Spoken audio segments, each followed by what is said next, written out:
আছো তোমরা? আজকে এসেছি আমি আরও একটা ভিডিও নিয়ে। তো আজকে আমি করে দেখাবো পেঁপের ঘন্ট। তার জন্য এখানে একটা মিডিয়াম সাইজের পেঁপেকে আমি গ্রেটার দিয়ে গ্রেট করে নিয়েছি এইভাবে। এখন আমি রান্নায় চলে যাচ্ছি।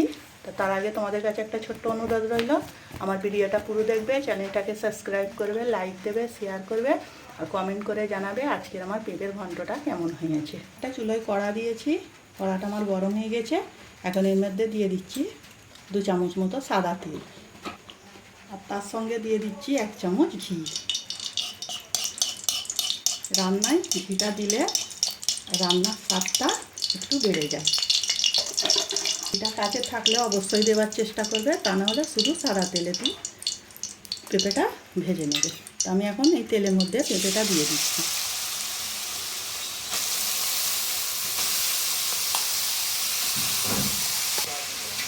এখন আমি এটাকে একটু ভালো করে ভেজে নিচ্ছি। তো দেখো এখানে আমার পেঁপেটা অনেকটাই ভাজা হয়ে গেছে, অনেকটা নরম হয়ে কমে গেছে। এখন আমি এর মধ্যে দিয়ে দেবো স্বাদ মতো নুন, আর দিয়ে দেবো 1/2 চামচ হলুদ।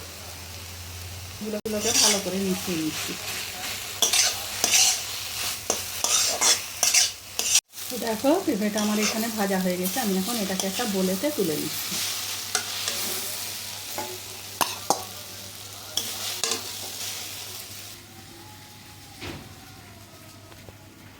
তো দেখো আমি ওই কড়াতেই এখন একটু সর্ষের তেল দিয়ে দিচ্ছি। আমি পেঁপেটা ভেজেছি সাদা তেল ঘি দিয়ে, আর রান্নাটা করছি সর্ষের তেল দিয়ে।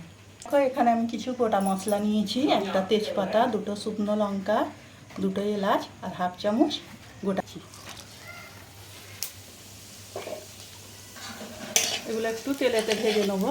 যখন একটা মিষ্টি গন্ধ বেরোবে তখন আমি এর মধ্যে দিয়ে দেবো পেঁয়াজ।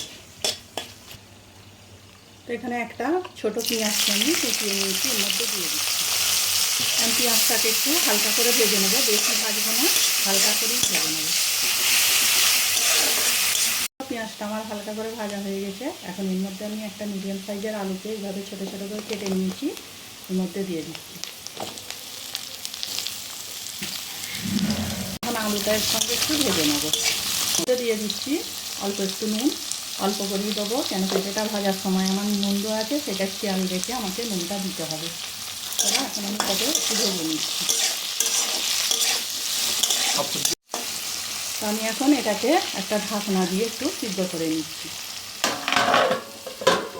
একটা বাটিতে আমি 1 চামচ আদা রসুন বাটা নিয়েছি, তার মধ্যে দিয়ে দিচ্ছি 1/2 চামচ হলুদ, 1/2 চামচ লাল লঙ্কার গুঁড়ো, 1/2 চামচ জিরে গুঁড়ো, 1 চামচ ধনে গুঁড়ো। এখন এর মধ্যে একটু পানি দিয়ে একটা পেস্ট তৈরি করে নিচ্ছি।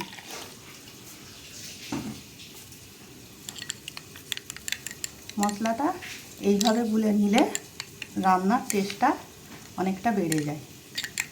তাই যখনই রান্না করবে চেষ্টা করবে এইভাবে গুলে নেবার। এখন আমি ঢাকনাটা খুলছি। এখানে আমার আলুটা অনেকটা নরম হয়ে গেছে। তার গোলাটা এর মধ্যে দিয়ে দিচ্ছি। এটাকে একটু নেড়ে নিয়ে ঢাকনা দিয়ে আরও একবার সিদ্ধ করে নিচ্ছি।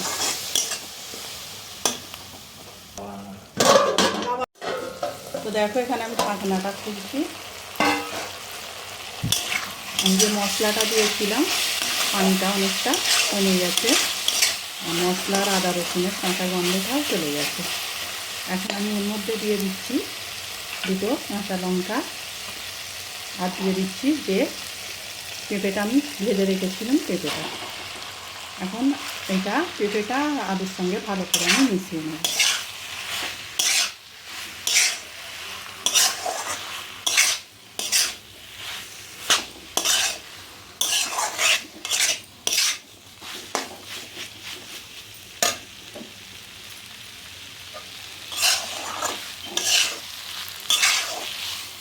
এই সময় নুনটা অবশ্যই একবার দেখে নেবে, যদি কম মনে হয় একটু দিয়ে দিতে হবে। তো আমি এখন এটাকে ভালো করে এর সঙ্গে ভেজে নিচ্ছি। দিচ্ছি। দেখতেই পাচ্ছ তোমরা আমার এটা অনেকটা হয়ে গেছে। আমি ক্যামেরা বন্ধ থাকারও একবার দুবার নেড়ে দিয়েছি নিচে লেগে যাতে না যায়। একটু চিনি 2 চামচ মতো চিনি, যে কোনো ঘন্টতে একটু চিনি দিলে খেতে ভালো। ঘন্ট তৈরি করবে যখন তখন অবশ্যই একটু চিনি দিয়ে দেবো। তা এখন আমি আরও একটু এটাকে ভেজে নিচ্ছি। দেখো বন্ধুরা, আমি ঢাকনাটা খুলছি।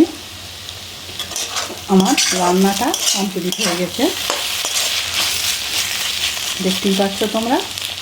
তা এখন আমি এর মধ্যে দিয়ে দিচ্ছি ওপর থেকে আরও 1 চামচ ঘি।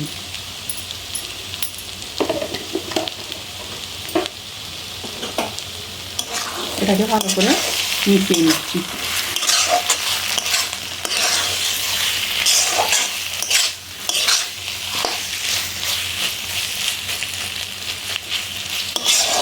আমার রান্নাটা কমপ্লিট হয়ে গেছে। এখন আমি চুলাটা অফ করে এটাকে একটা প্লেটে তুলে নিচ্ছি। তো দেখো আমার রান্নাটা হয়ে গেছে, আমি একটা প্লেটের মধ্যে তুলে নিচ্ছি।